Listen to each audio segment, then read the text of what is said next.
bam ukumthanda uje umsindi ngangimdala udlulile kongokuhle kwami uminami engumthokozi kubuhle bungazi ebushe ukumthanda uJesu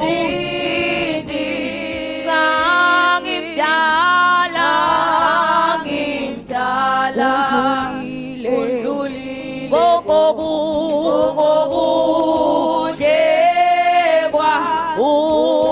uminami engumthokozi. Baba wethu oyingcwele, ngesenkosi yethu Jesu Kristu, ufanele ukhothanyelwa nokutuswa, ufanele ukubongwa. Ekuseni sisondela kuwe uNkulunkulu ongcwele, sisondela kuwe mzali wethu osizele ngezwi. Ekuseni siyacela Nkosi, safunda izwi lakho, sicela usidlise lona. Sisalifunda Nkosi, siyacela ulifake enhlizweni nasengqondweni yethu, ngalo usiguqule, usishintshe. uNkulunkulu othembekile nolungile, kufanele Nkosi ukubongwa yithi ngezenzo zakhe ezinhle ozenze kithi. Baba wethu onamandla onke, sesikhona endlini yakho, siyathandaza ukuthi uzambule kithi ngalo izwi. Bonakala ke Nkosi phakathi kwethu, bonakale wena, kuvele wena, ngegama lika Jesu Kristu Inkosi yethu, amen. Asibingelele ibandla lonke ngegama lenkosi uJesu. Siyanibingelela ngegama lenkosi. Sibonge kakhulu bangcwele ngomusa kaNkulunkulu ukusinceda ukuthi namhlanje siphinde futhi size endlini kaNkulunkulu ngokuvunyelwa nguye. Amen. Ngoba ngaphandle kokuphiwa uNkulunkulu lawo mandla, kungaba isifiso senhliziyo kodwa kugcina kungenzekanga. Amen. Baningi abantu abebethanda ukuhlanganyela kodwa akwenzekanga. So kufika nje endlini kaNkulunkulu akuyona nje inhlanhla, umusa uNkulunkulu akwenzela wona. Amen. So zonke insuku, usuku nosuku lunomusa ospecial wakhona. Khona umusa wayizolo, khona wanamhlanje. Malishona ilanga sesikoleti kuyobonga. Sibonge nezinto esingekayiboni, ngoba ezinye zenzeka singaziboni. Ezinye vele uNkulunkulu akafuni siyibone, ngoba masingayibona ngeke sayiphila impilo enormal. Amen. Ma uNkulunkulu engakubonisa yonke into akwenzela yona ngeke uphile kamnandi. Ma uNkulunkulu engakutshela ukuthi kungangaki udla upoison ungafi, ngeke usaphinde udle ukudla kwasemzini yabantu. But uNkulunkulu vele akuphilise kulowo poison odlile, uhanjiswe yisisu ungazi ukuthi kwenze njani kanti uyalashwa. Uphinde uhambe uyomhaga lo muntu okufakela upoison, phinde uyohlala naye, phinde akuphakela okunye ukudla, agcina sekwesaba. Amen. Gcine sekwesaba bonke, lo muntu engemfaka upoison angafi, methanda angibulala lo. Atshela abantu ukuthi wena othakathayo. Haleluya. Ma ungatshelwa ukuthi kukangaka ucishe ufa ngosuku, ungahlala endlini ungasaphumi. But uNkulunkulu vele akuphephise. Kunemonto awungazi ukuthi zazi ze kuwe, uNkulunkulu wayiphephisa wakwenza ukuthi usinde. Nosuku lwakho kwakwele ngozi, uNkulunkulu walivimba lolu suku lwengozi. Maye ngakutshela ukwenzalana emzini wakhe ebusuku mawulele, ngeke usalala, ungagada kuze kuse. bathi uNkulunkulu kulwela izimpo ongazazi abese ngakutsheli. Abantwana bakho ba-approach ama-devil worshippers esikoleni, uma ingakutshela lokho ungamkhipha esikoleni. Bathi uNkulunkulu uyabaprotect, namaphupha bawaphuphile wasuse engqondweni. So ziningi izinto okufanele siyibonge enkosini angeke asitshele zona, ngoba uma ingasitshela ngeke sisaphila kamnandi. Ngcono singazi. Amen. Ngcono singazi, ngoba na usola abantu ngathi uphakela ukudla uqala ukuphenye kuqala ufuna ukubona kunani phakathi, kodwa nje udla ukhululeke ngoba awucabanga ukuthi wake wadlisa upoison la ujwayele ukudla khona. Amen. All right. Eseni ke ngithanda sibuke lamazwi sithandaze ngawo. Sifunda incwadi yabase-Efesu chapter 1. Sifunde verse 17, 18 and 19.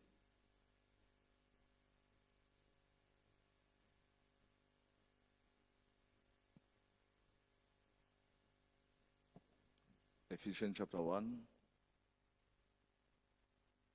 verse 17, 18 and 19. Efesu chapter 1, 17. Nkulunkulu wenkosi yethu Jesu Kristu, uyise lonebukhosi, aniphe umoya wekuhlakanipha nekwembulelwa ekumatini yena. Akakhanyise emehlo etinhlitiyo tenu, kuze nati lokulithemba lanibitela kulo, nekuthi buhle kanganani bukhosi belifa lakhe kubo labangcwele. 19. Nati lokubukhulu lobumangalisako bemandla akhe kithi thine lesikholwako. Amen. Amen. Babizu lakho liyaphila, sincede ngalo ngoKristu Jesu Inkosi. Amen. Lamazwi because of time ngeke ngisavelela zonke indawo, kodwa ngifuna nje ukuqedelela the other role of the Holy Spirit in our lives. Amen. Izolo sibonile ukuthi umoya oyingcwele mayifika emntwini usuke ezonikeza isiqiniseko ukuthi lo muntu akaseyena umhlaba. Amen. And umoya oyingcwele lithi iBhayibheli uyo osifundisa ukuthi uNkulunkulu uBaba. Uye osifundisa ukuthi sithi Abba Baba. Amen. And umoya oyingcwele uye okhanyisa amafa ethu kithi size sikhethe ukuhlala endlini kaNkulunkulu siye kubumnandi bomhlaba, i-conviction eza nomoya oyingcwele.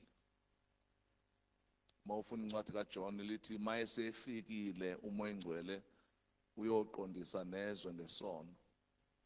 Umoya oyingcwele uye owenza abantu bazibona izono zabo. Umoya oyingcwele uqala ukusebenza emntwini ngelanga asindiswa ngalo. Umoya oyingcwele okhanyisa izono emntwini ngoba umuntu akaphenduke engakaziboni ukuthi uyisoni. Umoya oyingcwele oconvince umuntu azibone ukuthi uyisoni kade eyithethelela, kade ezitshela ukuthi mina ngaze ngibulale umuntu, angaze ngenza ngithakathi, kodwa ngelanga kushunyelwa ngalo akumbulele ukuthi uyisoni ungakazi untshontshe. Akuconvince ukuthi uyisoni uzukhale ungabulalanga umuntu, ungakazi ubizwe emacaleni, ungenasici, unconywa ngabantu, unconywa ngabazali bethu ulungile, kodwa umoya oyingcwele afika akuconvince ukuthi uyisoni ukhale. Makuthiwa keze ngaphambili ofuna ukuthethelelwa, ofuna uJesu uze ngaphambili, kodwa inhliziyo yakho kade ithi awonanga, but umoya oyingcwele asikhanyisa isono sakho ukuthi nawe uyisoni. That is why umuntu akaphenduki ngoba kuphendulwe yonke imibuzo anayo. Uphenduka umuntu ngoba convinced ukuthi I'm a sinner, I need to be saved. So nalabantu ababuza imibuzo nasesikoleni bakunkanke bakubuza imibuzo bathi bafuna ukwazi ngoJesu, ngeke abasindiswe ngoba uphendule yonke imibuzo yabo. It's a waste of time. Umuntu uphenduka ngobe convinced ngokona kwakhe. Amen. Sometimes ungaze ujuluka ugcina usuze wathukuthela, usuze waba nolaka ngoba unkankwa abantu bakubuza ngoJesu, bakubuza imibuzo eminye ongayazi. Kanti ukusindiswa kwakho akusho ukuthi wazi yonke imibuzo ebuzwa abantu. Ukusindiswa kwakho kuconfirm umoya engcwele omnikeziwe abe yi-first installment, abe yi-deposit. Noma isingakwehlula imibuzo kodwa mawuphethe leyo confirmation. So ungazami ukuconvince abantu ukuthi bakwazi ukuthi usindisiwe ngokuzama ukuphendula imibuzo ongayazi. Because la insindisweni awazi yonke into futhi no akekho uthi uPaul nami ngikhohle ungasemva ngizelulela kongaphambili. Amen. So la insindisweni into emnandi la ukufana nase primary la insindisweni. La uya e-primary uyaphasa noma ungazi lutho. Amen. E-primary. So first year kuthiwa usiyofunda ugrade 2 kodwa awukwazi ukubala imali. Kodwa uphasile. Ngeke umuntu akukhondeme ngalokho ukuthi awukwazi nakubala imali kodwa i-report lithi ngiphasile ngiyofunda ugrade 2. Kuthiwa isikhathi sini uthi olude loku2 olufushane loku5 awukwazi ukufunda isikhathi but uphasile. So la inkonzweni uyaphasa noma abantu bethi khonto ongazazi kodwa kwenziwa njani? KwaJesu uyaphasa always. So sofuna ukumakelwa abantu ukuze kuthiwe insindiso yakhe right. Sindisiwe noma khona imibuzo ongeke uyiphendule. Uthi umfana bembuza owayivula uJesu amehlo bathi uyisoni lo muntu okuvula amehlo, babuza abazali bathi abazali akayikhulumela usekhulile. Uthi lo mfana angikwazi noma uyisoni noma akasona isoni, engikwaziyo ukuthi bengingaboni manje sengiyabona. Into engiyiphethe i-confirmation, into eyenzeke kimi. So nawe hamba nge-confirmation. That's why you must pray ukuthi umoya oyingcwele aphile kuwe ngoba iyona confirmation yokuthi umntwana kaNkulunkulu. Not ukuthi ukwazi ukuphendula abantu imibuzo yabo. Sometimes nabantu basekhaya kini khona imibuzo ongeke uyiphendule mabekubuza.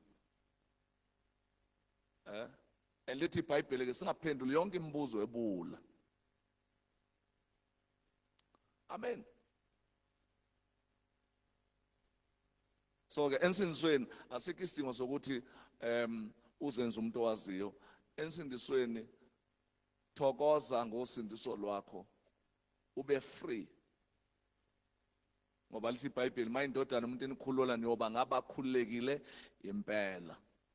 So ke lamandla kamoya uPaul ke ubona lebandla laseFesu usezwile ngokuthi lisindisiwe manje lifikelwe izikhathi ezinzima useRome ejele uboshiwe kodwa kunabantu asebephumile bangena wonke amabandla bashumayela imfundiso ephambene nale abayifundisile uPaul bathi uJesu ngomunye weingelosi baconvince abantu bekhipha ama scriptures. Amen. uPaul usethi ke I pray ngiyathandaza futhi angiki ukuthi uNkulunkulu one aniphe umoya wokuhlakanipha nomoya wokwembulelwa. Lele silungu lithi asking God the glorious Father of our Lord Jesus Christ to give you spiritual wisdom and insight so that you might grow in your knowledge of God. Amen. Umoya oyingcwele umefikile empilweni yomuntu umenza ekwazini uNkulunkulu akhule. Because uma ungakhule ekwazini uNkulunkulu khona into ezingayekeki. Uthi uPaul into enze izinto eziyinzuzo kimi ngiyishaya indiva ngiyiyeke ubukhulu bokumazi. Mawukhule kumazini khona izinto ziyeka kungashiyongo. Ungalendwa kuze kufundiswe. Uma besikhula kumazini uNkulunkulu besingekho isidingo sokuze kube khona abantu abasikwayo ababizelwa ama meeting.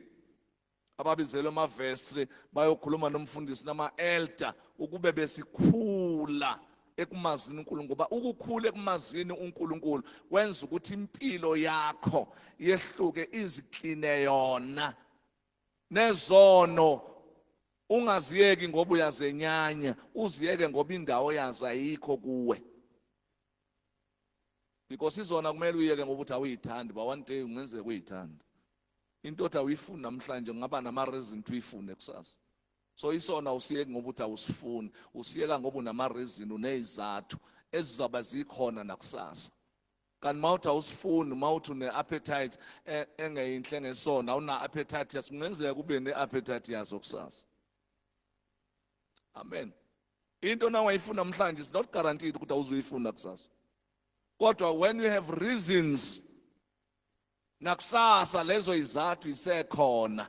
So ke umoya ingcwele uyo convince umuntu enhlizweni ukuthi lento iyeke. Ngeke umyekise umuntu into yakhe iyigugu eseyithanda, ngeke umyekise noma ungam-advise, ngeke umyekise until umoya oyingcwele, the teacher, amconvince. Nosisi nase ebambela ijuba lakhe lo mfana olungile osebenza kwamasipala, esembambe kanje ijuba ngeke umenza amdedele until abe convinced. Umoya oyingcwele wenza abantu badela izinto ezamagugu enhlizweni zabo. Noma ungamncenga athi uthi wena no, usindisiwe phela manje, hlukana nalo muntu athi hey mina ngine problem. Kuhlukana kanjani nomuntu ungazange nixabana, angazi ukuthi kufanele ngenze njani. Once waba convinced, ivangeli malifika liphushwa amandla kamoya ingcwele. Uma lifika umoya oyingcwele wenza ukuthi ube nesibindi sokudela izinto ezinzuzo ekade ithandwa inhliziyo. Yabathanda abafana basichitha isikhathi. Maye kaba convinced wenza leyo nto same time. Yabona usisi ke bedidizela bethi inkosi yami angazi mina ukuthi ngizobeka kanjani. Kodwa umfana uvela akubizele ekhoneni lo ucingo lanijwayela ukuhlangana khona. Akubizile emhosheni uthi uyawela athi ungabusawela mananga lapha. Ha wenze njani sekuphelile, ngizosho lokho ukuthi sekuphelile phakathi kwethu. Ngoba umoya ingcwele uphuma kade wondli, uphuma emkhiphithweni, kade umuve inoboy umshiye uthi namhlanje ngithatha impahla zami ngiyahamba ngekhaya. Ethi why? Uthi umoya oyingcwele okimi uthi akukho right ukuhlala la. Haleluya. Kodwa uma singenakho ukukhula ngaphakathi, sihlezi silandelwa abantu besincenga bethi phela ungasakwenzi lokho phela. Moya ingcwele kwenza ukhule ngishokini ekhaya phakathi kwama-siblings akho, ungabusakhuzwa, bakhuzwe bodwa, ube isibonelo, bakhuzwe ngawe. Kuthiwa yini ningabukeli kuzibanibani, yini ningabuki kusibanibani, because umoya ingcwele uyakufundisa lento abantu abangayiboni beze bekhuzwe ngabazali, umoya ingcwele uyakukhanyisela. Uthi uPaul ke ngiyathandaza ukuthi uNkulunkulu anikeze umoya wokuhlakanipha so that le imfundiso eyiphumile zinganenzi lutho. Umuntu okhulayo ekumazini uNkulunkulu, imfundiso kaTikTok ayimenzi lutho. Kodwa umuntu amandla kamoya ingcwele angaphili kuye, ugcine efunda ko-TikTok nokukholwa nokusindisa ukufunda ko-TikTok. Baningi abantu ababhedisa u-TikTok manje. Abanye sebeyeke nokukhipha ishuma basatithe because bafunde ku-TikTok ukuthi akutithe. Amen. Abanye bathi ne-mission approach asiyekeni manje ngoba bafunde ku-TikTok ukuthi le nto ayinamsebenzi. You understand ukuthi le mission approach esiyenzayo ayimsiza umuntu othanda izono. I-mission approach isiza umuntu othanda ukuba ngcwele, ofisa ukuqhubeka abe ngcwele, ofuna ukuthi noma ashade ngobungcwele. Umuntu ongcolileyo, umuntu ongaphili ubungcwele ayimsizi ngalutho. Ngoba vele noma engaye emission, if ethanda ukwenza izinto zakhe uzozenza aye emission esezenzile. So i-mission approach yabantu abafuna ukulandela impilo engcwele. Because nakho ungena emshadweni se continuation of holiness. Now Paul efike ebandla Korinte uthi akubi lo naloyo abe neyakhe inkosikazi so that will continue to be holy, because ngale ndlela eningayo you are not holy. Ayibonga inkosi. But once ungakhuli ekumazini uNkulunkulu, ukhula ekwazini inkonzo yase-Assemblies of God, ukhula la ukhula ngama-committee, ukhula ngama-convention, namakota, nama-monthly, ukhula ngokwazi ngokubhala iy'ncwadi, ukubhala ama-minute, ukhule lapho kuphela nokuthatha iy'khwama ume lapho. kuyenzeka kube nezinto ongaziboni kahle ongazamukeli namazwi eBhayibheli abalikhuna benzima ukuliphila izwi ungakholwa ukuthi kuyenzeka umuntu aphile impilo engcwele esemhlabeni usindisiwe uphakathi kwabantu abasindisiwe. There are people asebebuye emanzini nje babhabhatisiwe but they don't believe in pure life. They don't believe in holy life. Abanamavesi lawa kaSathana aconvince abantu uSathana uneBhayibheli lakhe elinamavesi athi wonke umuntu uneskeleton sakhe. Wonke umuntu unento emehlulana. Amavesi lawa kaSathana awanikeza abantu asebalimaza unembeza so that they will continue bona bezizono. Wonke umuntu uneskeleton sakhe. Bese uba umzalwane osindiswa izinyanga ezo9 lezi ezo2 zokuphela konyaka uwe. Khona abantu abasindiswa from January to November ngoDecember basindiswanga. Abese uSathane emduduza ukuthi wonke umuntu unento emhlulayo. Yabo? Abanye basindiswa mabebuye euniversity mayese ngaphakathi ngalo kusindiswa kukho. Sindiswa mayesebuyile athi wonke umuntu unento emhlulayo, wonke umuntu uneskeleton sakhe. Umoya engcwele uyaconvince to live the holy life. Lithi iBhayibheli sabizelwa ekutheni siphile impilo engcwele sibe perfect. Hallelujah. Do you know ukuthi umuntu omusha khona izinto ezi-attractwa yi-holiness yakho ungayithandazelanga but is attract khona nama-blessings a-attractwa ubungcwele bakho ngoba ubungcwele bakho umsebenzi owenziwa wena. Ubungcwele umjuluko wakho. Ubungcwele akuyona igift. I-holy life is not a gift. Umjuluko wakho imisebenzi yakho. So ifavor iyasetshenzelwa, igrace ayisetshenzelwa. But mawuzothola ifavor enkosini, you must obey his word and sweat. Then you will be highly favored. But igrace eyabo bonke abantu nabanezono bayithola igrace nabangakholwa bayithola igrace but ifavor ngempilo yakho iphilile uNkulunkulu uyakunikeza ifavor phezulu kwekhanda lakho ngenxa yempilo iphilayo. Amen. Nokuma phambi kwabantu you must be favored for them. You know. Akusho ukuthi ngoba uyakwazi ukushumayela usungema phambi kwabantu ushumayela. Kufuneka uyithola ifavor ehambisana nempilo iphilayo ukuthi lento ikhulumayo uyayiphila. Amen. So that ungazoba sesilingweni sokukhuluma into ongayiphili. Uthembisa abantu inkululeko wena uyisiboshwa. Uthi abantu abeze kukhanyeni wena uhlala eminyameni.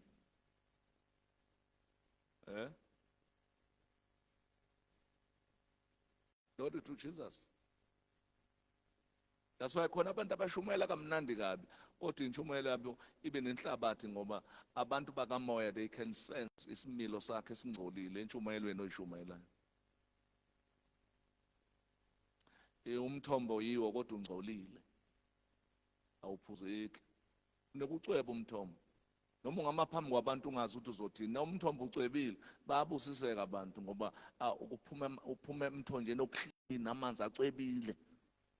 Noma uhlabela uyabhimba siyabusiseka sisizwe isibusiso ngoba umthombo ucwebile.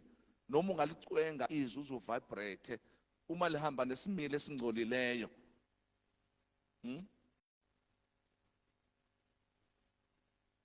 Glory to Jesus. So izinto zomuntu omusha kumele aqikelele ukuthi ukukhonza kwakhe kungabi contaminated ngamagciwane okona. Kuyenzeka ungaphumeli ngenxa yezenzo, hayi ngenxa ukuthi awuthandazanga, hayi ngenxa ukuthi awuthandazelwanga. Uthandazelwe enkonzweni but izenzo zakhe impilo iphilayo ilivale izulu. Ungayitholi favor. Amen. And uNkulunkulu ngeke akufavorishe ungekho right. uNkulunkulu akakuniki into e-wrong u-right.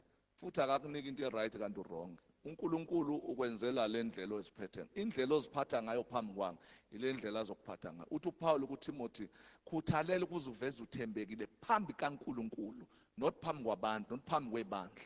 Ungabe enye into mawula enkonzweni ube enye into mawungekho la enkonzweni. Amen. Mawutsotsi into zakho zonke nawe uzotsotswa. Mawutsotsa uzotsotswa. Amen. Mawugebenga nawe uzogebenga. Ube ishomeshome lo brother wasenkonzweni obuya shele ngapha emaceleni. Uzwakala ukuthi ngapha emaceleni unemkhutshana. Uyothi noma usushada uNkulunkulu akunikeza into efana nawe, akushuthela iselfie. Because uNkulunkulu uthembekile, ngeke akunike into eright kanti wrong, futhi ngeke akunike into wrong kanti right. Uzokuzwisa itaste yakho.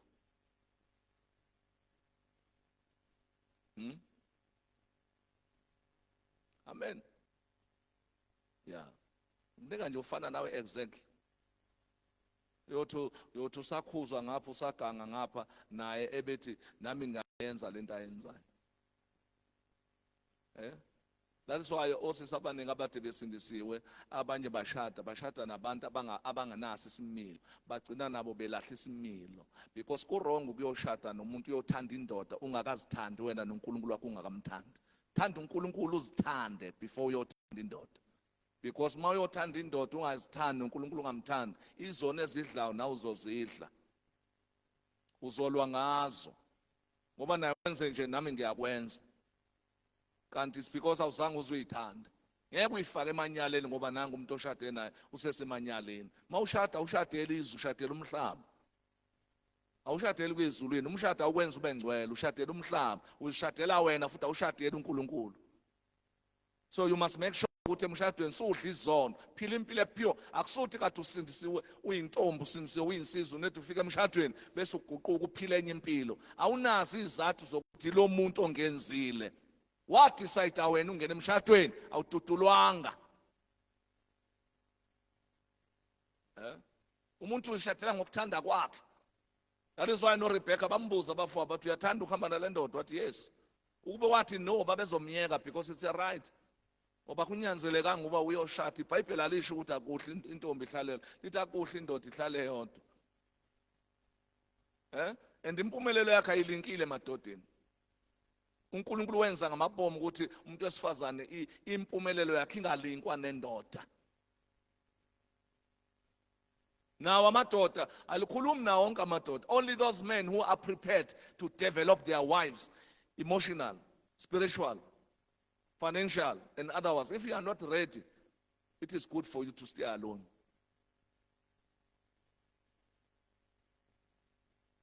Amen. Usizana ukuthatha umuntu ohappy umenza ngabe happy. Usizana ukuthatha umuntu ekholwa umenza ngakholwa. Usizana ukuthatha umuntu ezulwini umbhekise esihogweni. It is good for you to stay alone. Amen. That is why abantu abasha, if umoya engcwele engayidominate impilo yakho, uma sekufika esigabeni sokushada uba neproblem enkulu. And abaningi manje bawu-idolizile umshado, benza sengathi idestiny yokuba umuntu omusha ukuthi ushade. Mawufike ekushadeni usuphumelele. Noma be-reply lapha sebeshada, ngiyabonga uNkulunkulu bazalwane, sengize ngawela. Uwelelephi umphumlambo uwelile ngoba usela. That is why abanye bapensa mase beshadile abasangeni nasenkonzweni ze-youth, sebebadala bona abaseyona i-youth abasangeni. Kanti kwi-youth uyangena, kwi-youth ungena ngisho ekomithini. Siyapensa manje senihamba ama-holiday nisakhonzi, ihambela phezulu, suyashutha, yonke into enenza maniphuma niyasitshela ukuthi siyaphuma endlini, naningene nasitshela sesiyabuyela endlini. Maniphume kwi-cross ibhoda nasitshela sesiyaphuma. Yabona, nomunye ongashadile zacabanga ukuthi khona into emlahlekelayo. Mawushada ushadela wena nenyama, awushadeli uNkulunkulu. Umshado upromote ukholo lwakho. Shadela wena nomuzi wakho. Amen. So bantu abasha nini nisazoshada, yekani ukwenza umshado ube isithixo. Msuthi mawushadile kube ngathi uyachoma. Noma ufakazi upense. Pense usisi washade na 21. Mina ngazi nje usisi suke sewenze njani mephelelwa amandla ephambanisa imlenze, akakwazi ukuba usisi ona 40. Khuluma nje ngomhlaba angawazi. Unyathela umhlaba ongawaziyo. Moya Ngcwele uya ukwazi ukuyithoba akwehlise, ukwazi ukuyithoba, ukwazi ukuba nenhlonipho. Uhloniphe nosisi abadala kunawe, badala noma bengashadanga, baphenduke kube abantu abakho ngoba wena ushadile. Amen. Akekho umuntu ongakugoba kuleyo nto ngaphandle uba uMoya Ngcwele akuconvince. Akekho umuntu ongakwenza ube nerespect, uhlonipha abantu abadala. Abantu abasha abanama-gift badelela ngisho emabandleni, badelela ngisho i-leadership, bathi iyabanda. If umuntu enomoya kaNkulunkulu kumele abe nayo i-respect. Onjani lo moya ongahloniphi? Onjani lo moya ongabazi abantu abadala? Lithi iBhayibheli yazisa uyihlo nonyoka. Abangangobaba wakho bahloniphe njengobaba wakho, abangangoma wakho bahlonipha njengobaba wakho, njengoma wakho. Ungayigaci indoda endala. Haleluya. Umoya njani lo wenza ukuthi ungathinteki? Awubambeki, awudisciplineki, awukhuzeki, awuboniseki. Nasekhwayeni make bathi bakubonisa ukuthi hayi uyawulahla ukhiye, msukuculela phezulu uyaduba uyeke. Ngoba ngazi kwenza wena abantu ababhimbayo bebe nolaka.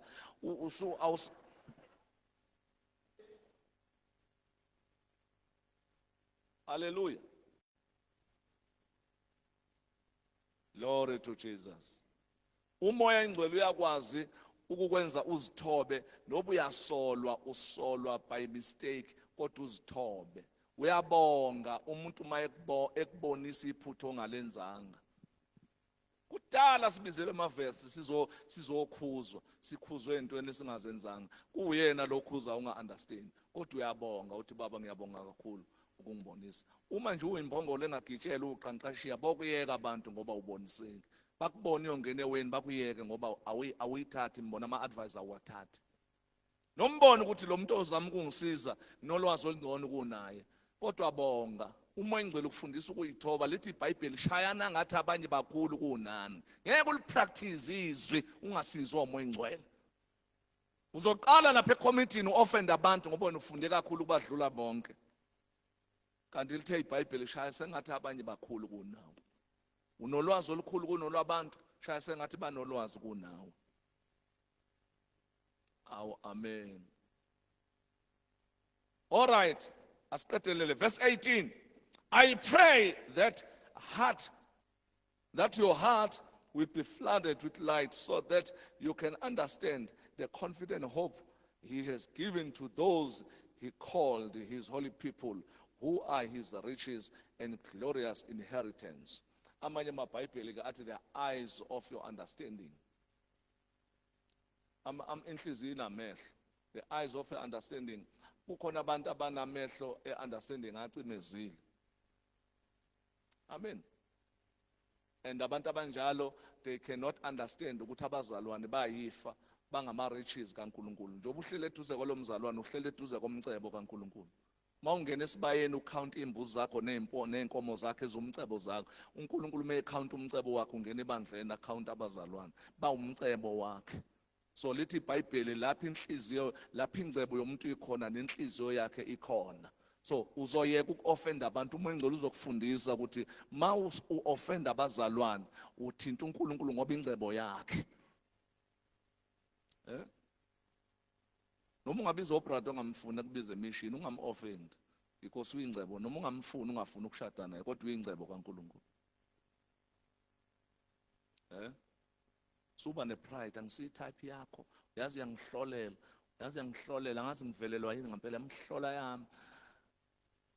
Kungenzeka uphume lapho u-exercise ilungelo lakho kodwa u-offend uNkulunkulu. Abaningi obrada baphume bawa ngoba osister abaningi bakhuluma ngathi abahedeni lapha emission, akhuluma ngathi uphuza utshwala.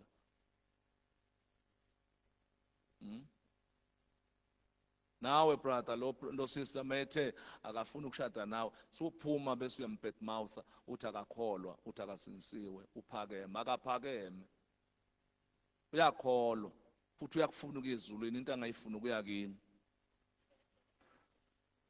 Haleluya. uMoya Ngcwele uyena okukhonvisa ukwenza ukwazi ukwamukela abantu. Mthathe njengosisi wakhe enkosini khona uzokwazi ukukhonza naye ngoba uJesu uyamthanda. Umuntu angamfuni uwe So msumkhuluma kabi agcine sezonda ogogo balenkonzweni abakuthandayo bengasamfuni bathi le ntombazane iyalahla isibusiso kanti wena uyayingcolisa khona osisi abagcina be-relocate ashintshe ilocal ngoba kusakhonzeki abantu balekhaya bamfuni ngoba wanqaba istar senkonzo umuntu othandwa kakhulu enkonzweni wamnqaba manje akusakhonzeki kahle. Ibandla elibuswa ngumoya ingcwele libenza abantu babe comfortable. Umoya ingcwele wenza ukuthi nabantu abasha baphathane kahle babe comfortable. Uyamhlonipha umuntu omusha.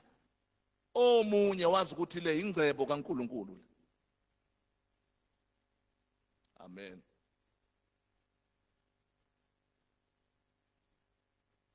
That's why into enza singahlebani uyazi ukuthi uma ngithi ngihleba lo mzalwane ngithinta uNkulunkulu ngoba ingcebo yakhe umcebo wakhe.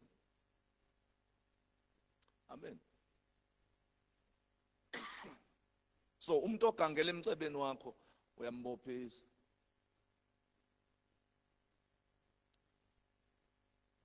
Manje mawugangela emcebeni kaNkulunkulu ngeke akuyeke.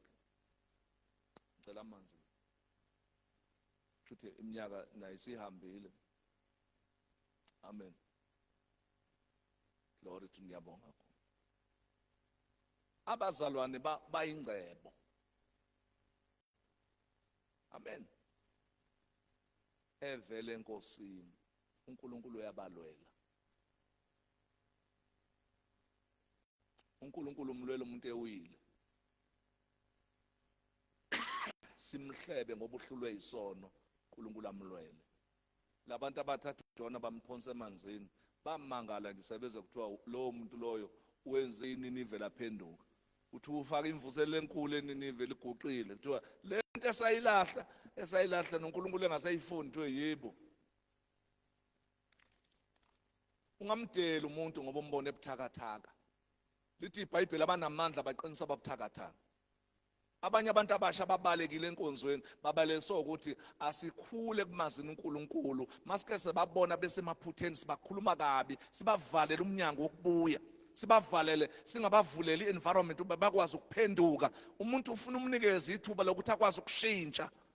Sumngcolisa noma ngabe umbonile ukuthi usephutheni. Lithi iBhayibheli mawubona umzalwane wakho ona hamba umbuyise. Bengabuyi thatha wesibili niyombuyisa. Bengabuyi shothi unembezo wakho ulimele usungamreport ukuthi ma-elder nomfundisi ake nimsize lo mzalwane. Nawo ama-elder aqala amsize mengasizeki bamsike. Ukusikwa kwabantu abangafuni ukuphenduka. Umuntu ophendukayo uyathandaziswa advise. Kodwa umuntu ongafuni ukuguquka ohlala esonweni azayobanjwa. Amen. So ke abantu ababuthakathaka bayancedwa bayaqiniswa ngoba uNkulunkulu umhlanga ofecekile akawephuli. Kodwa uma singenawo umoya kaNkulunkulu sibulalana sodwa. Bekhona abantu abangasakhonza abaxoshwa yithi ngoba sanethe sadiscover ukuthi bonile sababad mouth sabapende enkonzweni ababe besabana ndawo. Kwaphoqa ukuthi relocate bashintshe. Amen. Baningi abanye abantu bafuna ukuyibuyisela enkosini basabathini ngoba siyakhuluma asibatreat njengefa likaNkulunkulu asibatreat njengomcebo kaNkulunkulu siyakhuluma bamsaba uJesu basabathina ukuthi mabefika siyothini bafuna ukuza kuJesu nawe uyababiza iproblem yithi because asikhule kumazini uNkulunkulu sizokwazi ukutreat abanye abantu njengomcebo umoya oyingcwele kuphela owenza umuntu abe kwilevel kaJesu athola umqondo kaKristu angabe sacasulwa izoni acasulwa izono. Lithi iBhayibheli uJesu mayifike ebona izoni wasikwa imfesana waba nesihe ngabantu bonile. Yabona lento yakho yokunyanya isono ngendlela ukuthi uzulimaze nomuntu ohonileyo. Kwenye indawo khona obrother babelwa omunye ubrother wele esonweni belwa bethi aba understand bona ubrother ulwela kanjani esonweni bekhuluma ngaye uyazenzisa insizwa nje ikwazi ukuthi ngavele iwele esonweni uNkulunkulu wavele nje wavulela bona bawujike eduze kwesono cishe bewe cishe because enye into uma ungayiboni uNkulunkulu uzoyisondeza eduze kwakho ukuthi uyibone. Ungakhulumi kakhulu ngoba uvikele uNkulunkulu.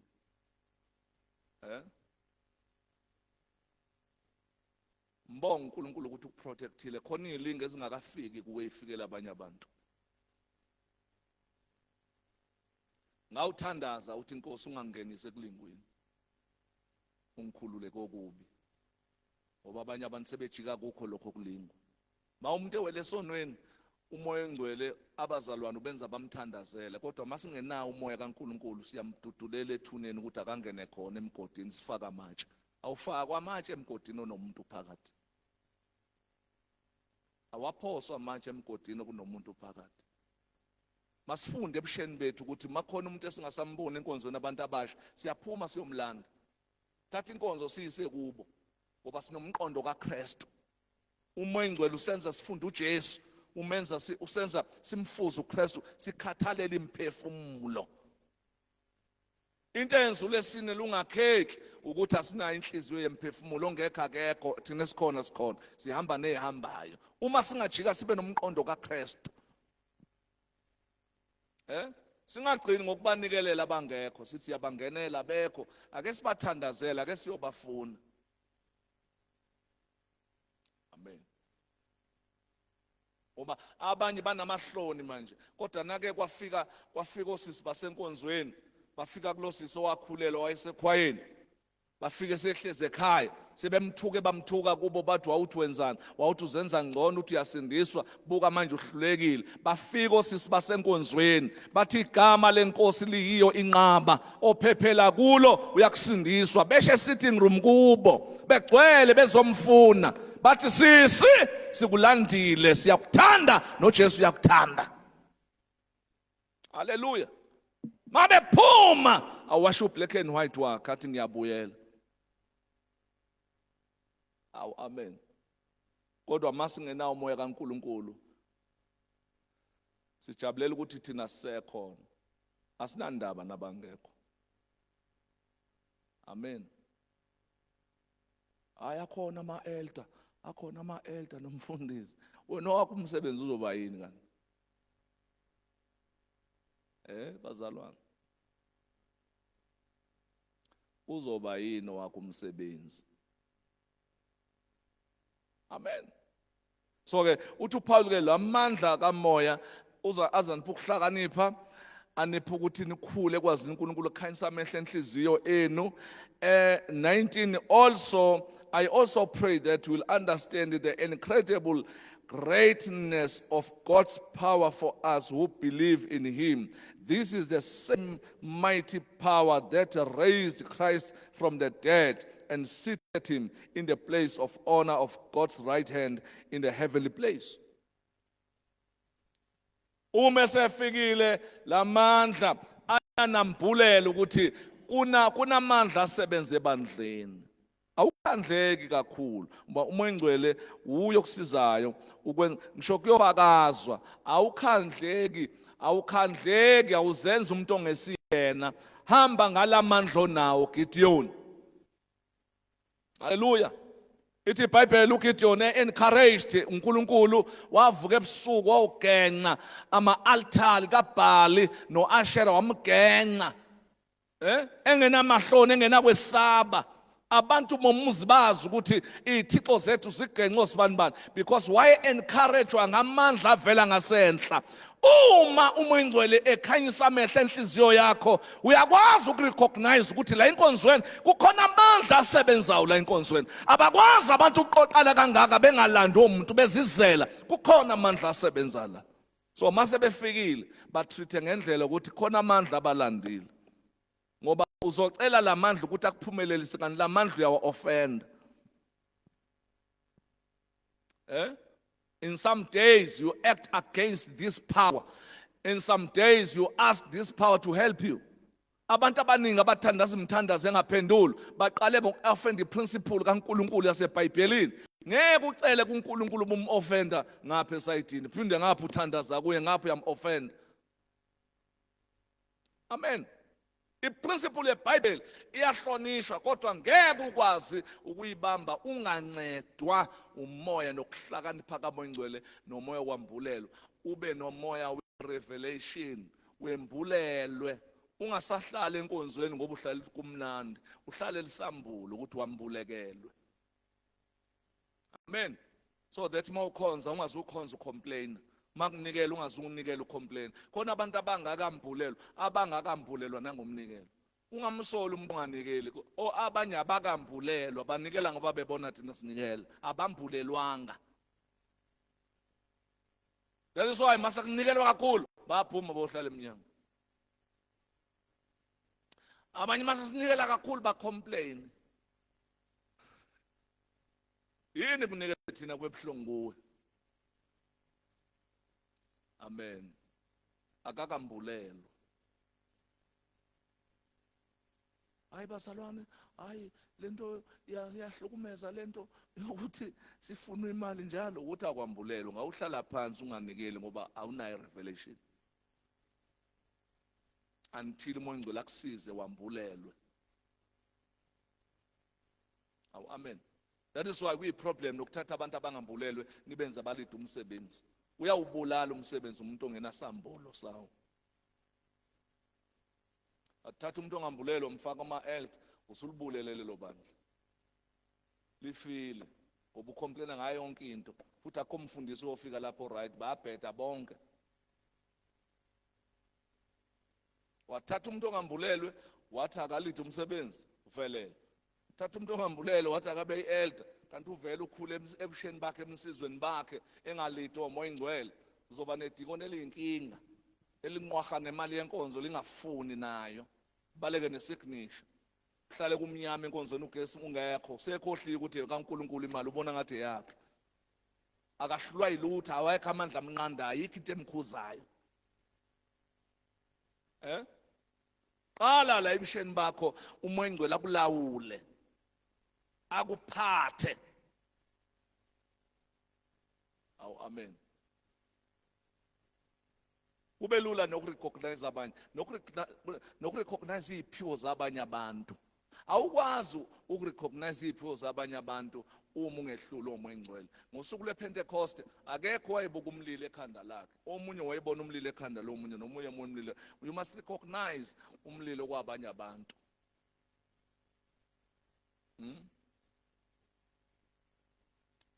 Babona abanye abantu nabo ukuthi banayo into engakunceda engakusiza.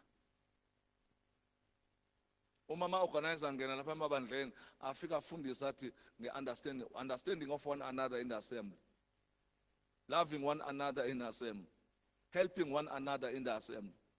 Ngeke abantu bayenze lento bengahlulwa umoya oyingcwele. Nqotshwa umuntu omusha, vuma ukunqotshwa. Ngeke unqobe usathane wena unganqobeki. Vuma uNkulunkulu akwehlule khona uzokwehlula amadimoni, wehlule nezono.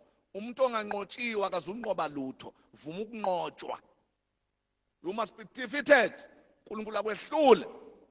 Usarende enkosini ukuthi inkosi ungehlulile.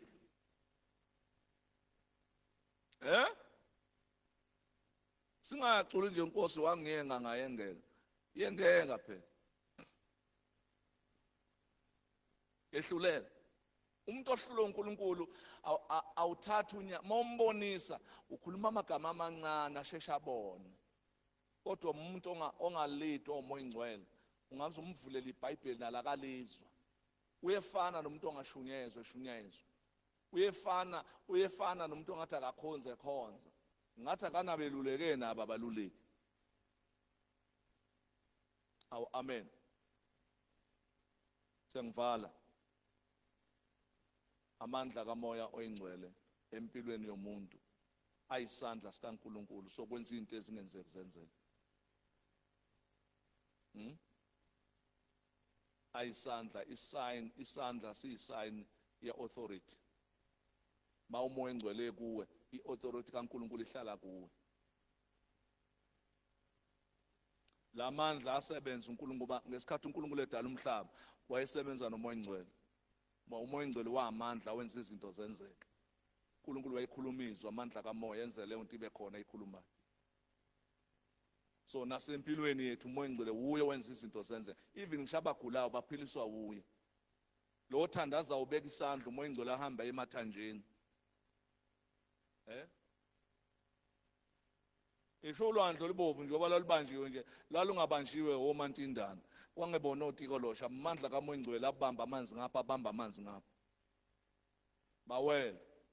Even uMaria ezokhulelwa wakhulelwa indoda engayazi, umoya ingcwele wakhanda ingane wayibomba yazi yaphelela yaba nendlebe namehlo yaphuma yashumayela. NoJesu esefile ethi iBhayibheli wavuswa umoya ingcwele kwabafileyo. Umoya ingcwele ozokhanda izinto la kuwena, umoya ingcwele okhanda inhliziyo emhlophe, umoya ingcwele okwenza ube ne-forgiveness, umoya ingcwele okwazi ukwenza umukela abantu. Ukhanda into obo ngisho kuthiwa unekhanda elingezwa, once wasindisa umoya ingcwele ukwenza uzwe. Ukhipha ikhanda elikhulu afake lithambile, khipha inhliziyo embi afake inhliziyo enhle. Akekho umuntu ofuza abakubo esebuswa umoya ingcwele. Akekho umuntu ofuna sima-understandela ukuthi unolaka. Umoya ingcwele akalikhiphe lo laka, lihlaleleni kuwe.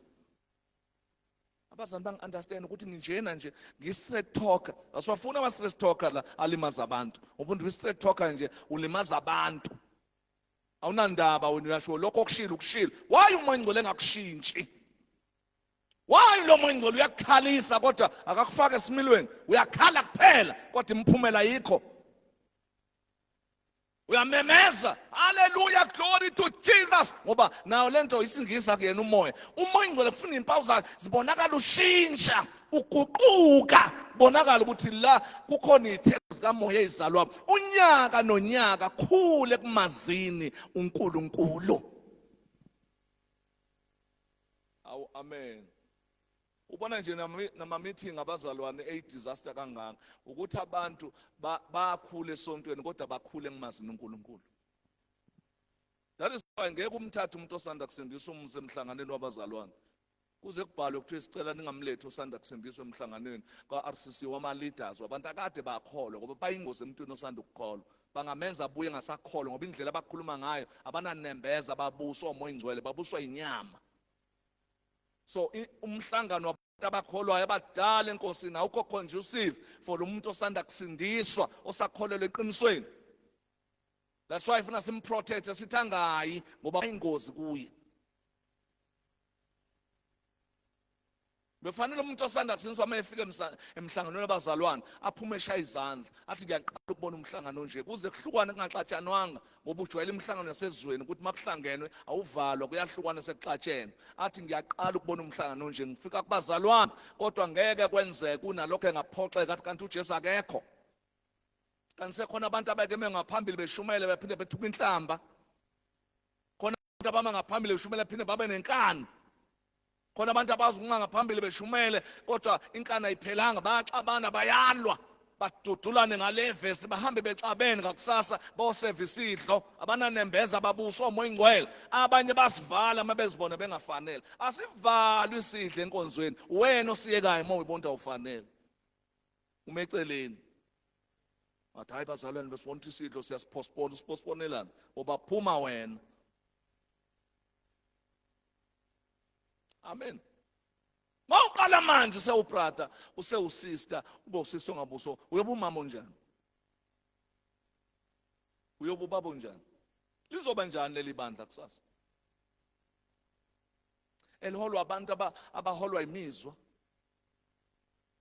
Abantu abaholwa ukuthi bafuze bani? Hayi nimthethelela unolaka njengobaba wakhe. Wafuza ugogo wakhe akathintwa. Awuthintwa noma usukholwa. Cithi emhlanganweni umbono wakho uma ungathathwa nje kuyonakala. Yathukuthela uyaduba. Awufuni ukuthintwa. Bhala namanje incwadi angisafuni ukukhethwa mina ngicela ukuphuma ekomidini. Uyakhala ngicela ukuyeka hayi mina ngicela ukuphuma nekomidini uphumelana. Why ungavumela umoya ingcwele akusiza akubuild? Lento oyihambela ungayihambela ukhule kuyo ishaye ngaphansi kwakho. Uzofunda nini ukukhonza nabantu abakuhlupha? Uzokhonza kanjani noJudas Iscariot usahlushwa ke lokhu tukutelisayo? Uzomenze njani lo ufuna ukukuthengisa? Ngoba uthe uJesu ufundani kimi ngoba ngimnene ngithobeke inhliziyo. So ufunde ebantwini. Ufunde endaweni e-wrong mawuthi sengifundile abantu sengibabonile. Ufunde endaweni e-wrong ufundwa kuJesu. Amen. Asiphakame sothandaza. Mabala onke Nkosi yami awu ngcolisa umoya wami ihlanze kuwona namhlanje ungenze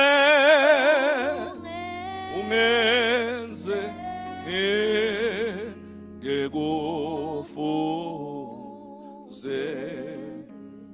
Ake sithandaze umthandazo soba ukuthi Moya Ngcwele, we are very sorry la ngikuoffende khona. Moya Ngcwele, ngiyaxolisa, ngicela ungangishiyi la ngingakhulumanga kahle khona. Moya Ngcwele, ngiyaxolisa. Amen.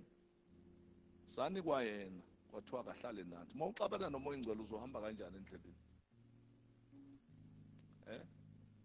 uMoya Ngcwele akadubi, kodwa uma umcima uyacima, hayi ngoba eduba ukuthi akazili ukuzolwa nawe.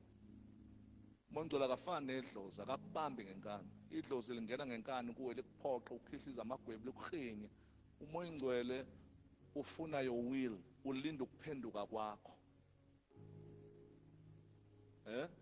Uyizwe linyenyezayo, ukhuluma enhlizweni anyenyeza kuncenge. Uma ungafuni ukuphenduka ngeke akubambe ngenkani. Ngicela senze lo mthandazo sibe soba nje, sithandaze sibe intentional. Moya Ngcwele, ngiyakhumbula kahle ama mistake esengiwenzile, ngoba njengoba ngikhuluma nje akukhulumi mina. Njengoba ngikhuluma nje khona izinto ayakhanyisa uMoya Ngcwele ethi uyabona la, yabona la, yabona la. Manje asiresponde kuye, simcele Moya Ngcwele, sicela ungasishiyi, siyaxolisa, sicela ubuyele kithi usibuyisela amandla. Haleluya. Asihlabelele kokugcina bese siyathandaza. Ngihlanze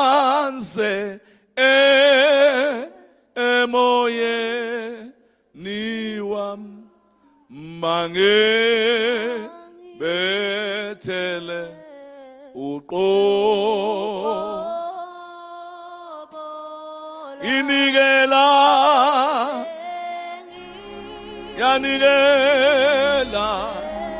yanikela go